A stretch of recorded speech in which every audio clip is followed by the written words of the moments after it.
Hello and welcome to Yew Bonsai. Today we are working on Solaran. As you can see, we have a lot to do.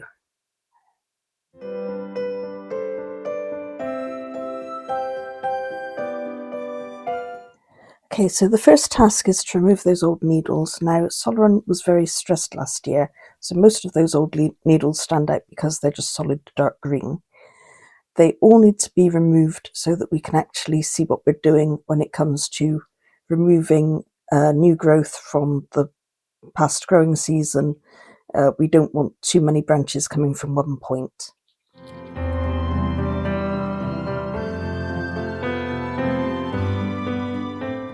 Just to demonstrate, I have now removed enough needles that I can see the base of this branch here to remove it like that. There are now 4 remaining. I still need to take it back to 2 or 3. This will remove the chance of inverse taper forming. The more branches you have coming from one point, the thicker a swelling you're likely to get at that point, and then that looks unsightly and not natural at all.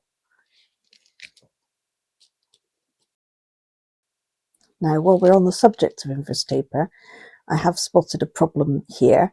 At the end of that large wiggly branch, there is a lot of new branches all coming from the same point. That's because Solaran was very stressed and I let him grow, so that needs to come off. There we go. And I'm going to reduce those new shoots that are left down to 1 as well. There we go. While I deliberate, I'm just going to let you have a quick look at the progress I've made so far. I think you can see that it is now looking much more open, this tree, and you can really see where the old needles still remain and where I've removed them. While I have a moment, I'm going to explain now why I call Solaran my rebel tree. He's an Irish yew, which is usually not preferred due to their growing habits. He is variegated as well, which is also not favoured. And when you look at the way I've wired him, he has some straight and some twisted growth. Now that's because when I first had him, his trunk was very thick and I didn't want to cut it off. I quite liked having him as a 2 trunk. So I twisted one trunk and left the other one fairly straight, which is unusual, but I like it.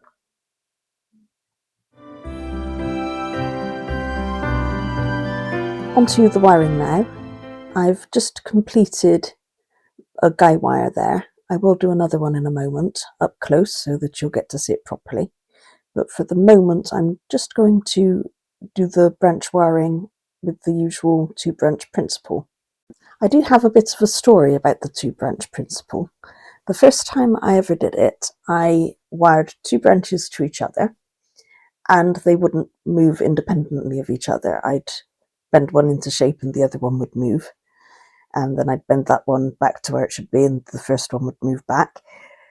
And I couldn't work it out. And it was because I hadn't used the trunk as a anchor point. I'd done what they call crossing the wire, which was I just went across the trunk and didn't go around it.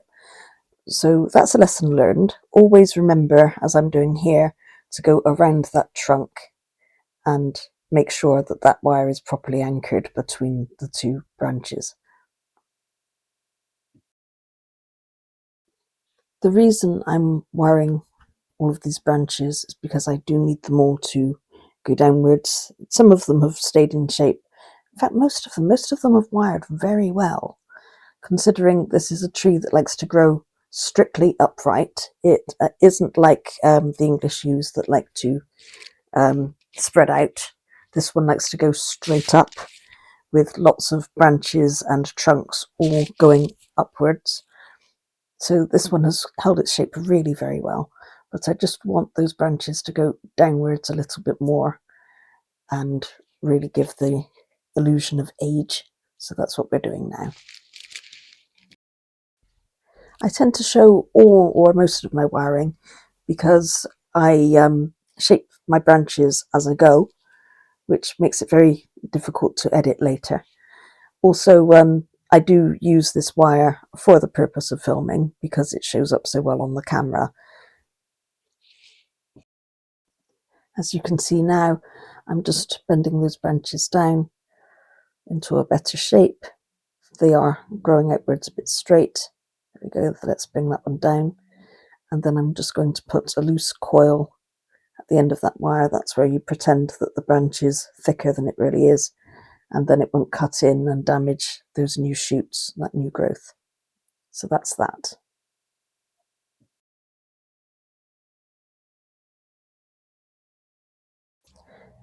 We're now on to the second pair of branches. The 1.5mm is still working perfectly well with these. I apologise for my hand getting in the way, it's a little bit awkward. But I think you can see that these branches have held their shape just a little bit better than those first two that I was working on. It's quite interesting. I find this yew has held its shape remarkably well, especially considering the things that I've heard people say about it. I have heard a lot of people say that Irish yew isn't as good as English yew and to avoid it. I've not had any problems with this tree at all. Have you ever worked with Irish yew before? And what have your experiences been if you have? I'd love to hear from you. I know it's a bit difficult to make out with my hands. Unfortunately, they're not transparent, but I am again going around that trunk to form an anchor point before I wire that second branch. At this angle, you really can see how wiggly that second trunk is compared with the first one, and that it doesn't have as much foliage on it as well as that first one.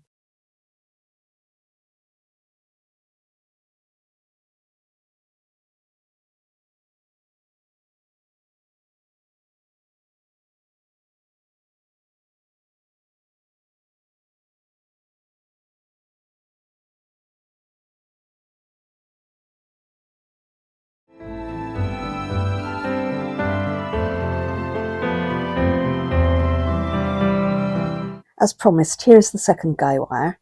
So I'm beginning by anchoring it to the pot, as I did with the first one.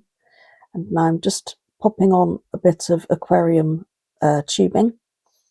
That's to protect the branch. So that goes over the branch like that. And I'm twisting the two ends together just after that piece of tubing, just to help hold it in position there. I use some gin pliers just to tighten that up.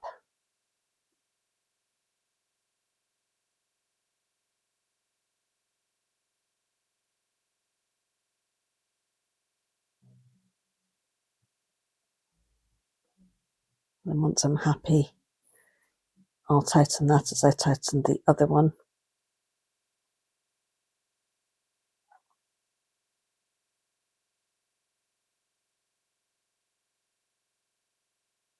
I really am being thorough here.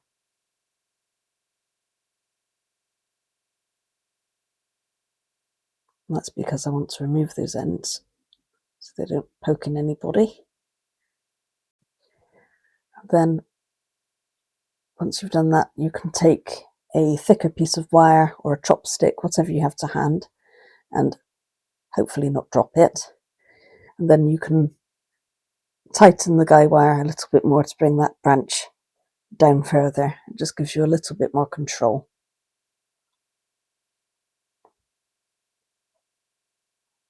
This is a trick that I've learnt from Greenwood, and I've seen other people do it since, so it's obviously catching on. Twist it as much as you like, as I say, to bring that branch down, and once you're satisfied, that's it. That's your guy wiring done. I don't tend to use guy wires very often, so I thought I'd take the opportunity to show you how it's done, just in case you haven't seen it anywhere else.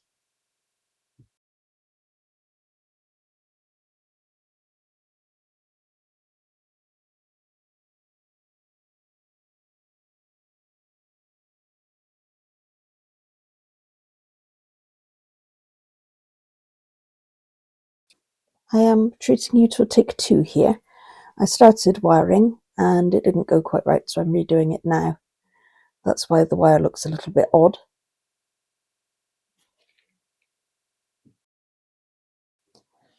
I'm not quite sure right now whether this one's going to become the new leader. There is a branch that's very thick that I can do very little with. It's quite high as well, quite tall. And I'm thinking I may remove that one, gin that very bent one behind, and make this one that I'm currently wiring the new leader. We'll see. Solaran is at the moment quite a gangly tree. He's very tall and has very thin trunks, so I might cut him back a bit later on. At the moment I am just trying to encourage him to grow as much as possible. Last year I did a lot of root work on Solaran, quite hard root work, just as we were going into a long, hot, dry growing season, which wasn't great for any of the trees, but for a yew that needed time to recover, it was far from ideal.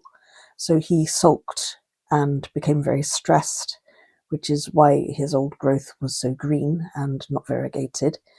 He has grown a lot of mycelium over the past 14 months or so, and I know that because there was a strong smell of it when I had to disturb the surface of the compost to take out a new growth that was threatening to become a third trunk, which I don't want. So that would explain why his variegation is much brighter now.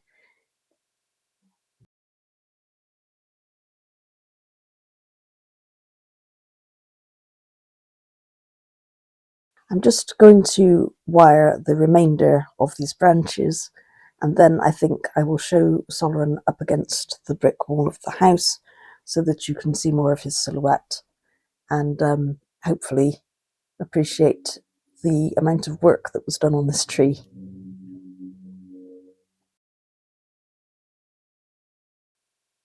You might be wondering about that white stool in the background. I've used that to put Solaran on when I was working on his low branches, just so that they were at eye level. He's so tall I had to take him off so that I could work on the top. That thicker branch in the foreground in front of my hand there, I'm thinking about ginning it. There's a slight crack in between that branch and the trunk, which would definitely help me create a shari, and I'm not very happy with it. It is quite thick. I think it's thicker than the branches further down by, well, a noticeable amount, shall we say, and it's hard to get it into a shape that I want, partly because of that crack and partly because it's so thick. So let's do something about that in the future. I am really twisting these branches here. That's partly to make the wire tighter around the branch and partly to help me to get it into the shape that I want it.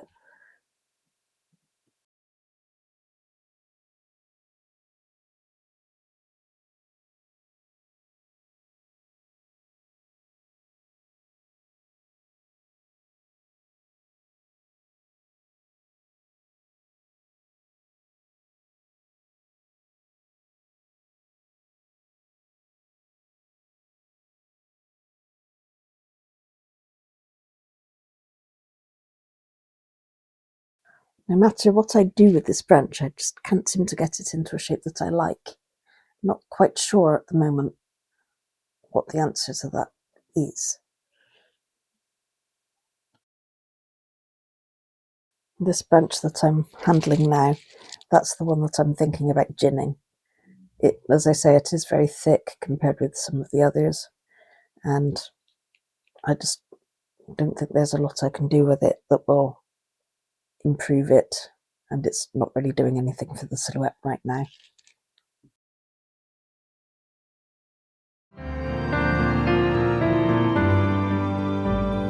Here is Solaran's silhouette as he is at the moment. after the work that I did on him. You can see I'm still not very happy. There is a straight, thick bit that's almost the same thickness as the trunk beneath it. I'm not happy with that, and there are a few other things I'm not happy with as well. Here's the first solution then. Remove that piece of trunk that I don't like, all the way back with concave pruners.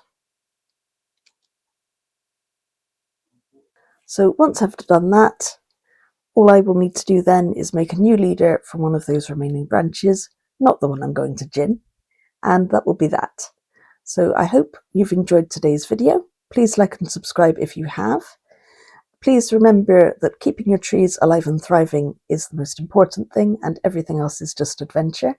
And I will see you on the next one. Thank you very much.